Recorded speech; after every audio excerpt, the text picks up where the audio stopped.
nouveaux phénomènes météorologiques ont fait leur apparition. Pas d'inquiétude quant au phénomène climatique El Niño. Le cyclone Atou reste très actif et devrait persister. Tu entends souvent les médias parler d'année El Niño et de risques cycloniques pour la Polynésie française. Quel est ce phénomène El Niño ? El Niño est le nom de l'enfant Jésus en espagnol. Ce nom est donné à un courant marin chaud qui apparaît tous les 3 à 6-7 ans sur les côtes d'Amérique du Sud, longeant du nord au sud l'Équateur, le Pérou et le Chili, entre Noël et le mois d'avril. L'apparition de ce courant chaud El Niño cause la diminution du plancton, donc la diminution des poissons, mettant en péril les entreprises de pêche du Pérou et du Chili.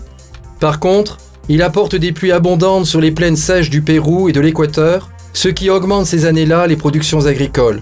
Ce courant El Niño, sur les côtes d'Amérique du Sud, est en fait un des signes d'un phénomène beaucoup plus étendu qui touche l'ensemble de l'océan Pacifique.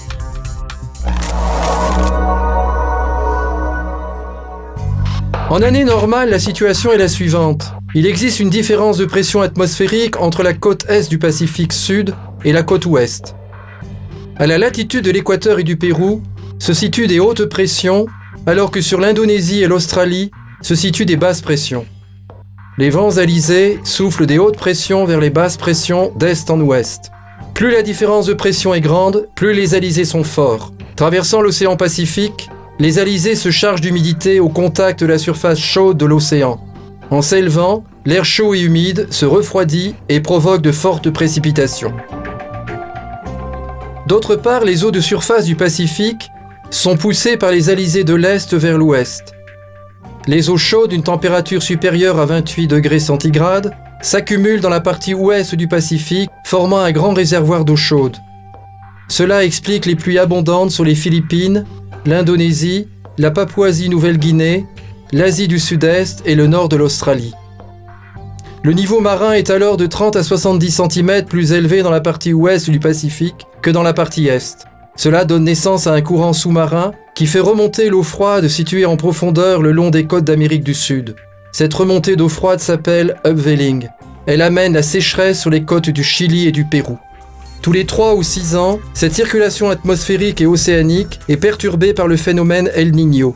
Les alizés perdent de leur force sur le centre et l'ouest de l'océan Pacifique en raison de l'augmentation de la pression atmosphérique sur l'Australie et l'Indonésie.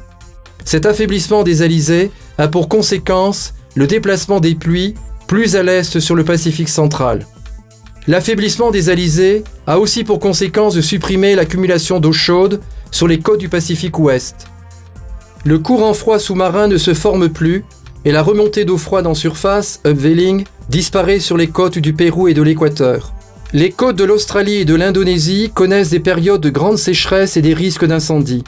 Sur les côtes du Pérou et de l'Équateur, l'eau en surface y est plus chaude et plus profonde que la normale. Cela favorise l'évaporation. Des précipitations importantes s'abattent sur les côtes est du Pacifique jusqu'au centre de l'océan Pacifique.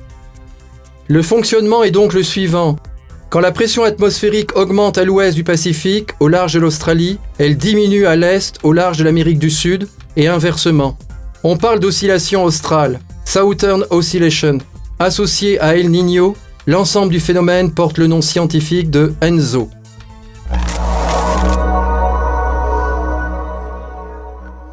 Le phénomène El Niño est une anomalie dans la circulation atmosphérique générale. Son apparition déplace les zones de précipitation de l'ouest vers l'est de l'océan Pacifique.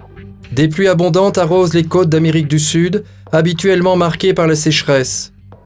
El Niño arrête la remontée d'eau froide le long des côtes d'Amérique du Sud, tarissant la nourriture pour les poissons très abondants dans cette zone en temps normal. C'est une catastrophe pour les pêcheurs. Inversement, les régions habituellement humides d'Australie et d'Indonésie connaissent de grandes sécheresses et de sérieux risques d'incendie. Des cyclones se forment sur les eaux surchauffées dans la partie est du Pacifique, en dehors de leur route habituelle et touchent la Polynésie française, normalement épargnée. Ainsi, au cours de l'année El Niño 1983, la Polynésie française a été touchée par 5 cyclones. Nano en janvier, Orama en février, Révan en mars, Veena et William en avril, faisant une quinzaine de victimes et des dégâts considérables. D'autres passages de cyclones sur la Polynésie française correspondent à des années El Niño. En 1987-88, 1997-98, 2002-2003 et en 2009-2010. En 1997-98, on a dénombré 12 tempêtes tropicales et 8 cyclones tropicaux. Océan en 1997 détruit l'île de Mopiti à 95%. Oli en 2010 a détruit l'île de Tubuai.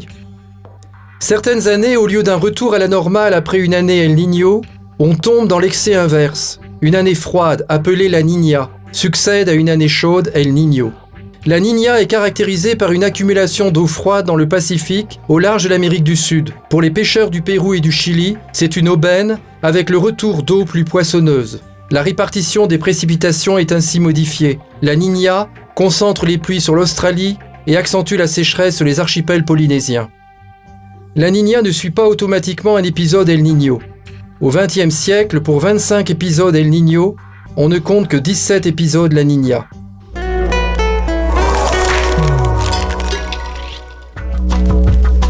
Comment la Polynésie est-elle concernée par le phénomène El Niño-La Niña ? En dehors des périodes El Niño, les cyclones sont rares dans la partie est du Pacifique, où se situe la Polynésie française. En revanche, en période El Niño, le risque cyclonique est réel. Avec le phénomène La Niña, la saison des pluies est perturbée, les sécheresses sont fréquentes. Dans les atolls, l'assèchement des nappes phréatiques s'accélère. En Polynésie française, des communes manquent d'eau. Il est important de repérer les signes précurseurs des phénomènes El Niño-La Niña. Les données météorologiques et océanographiques, recueillies par les systèmes d'observation nationaux et internationaux, permettent de surveiller et de prévoir les épisodes El Niño-La Niña. El Niño-La Niña sont à l'origine de risques naturels majeurs. Pourrais-tu les retrouver avec tes camarades ? Bonne recherche!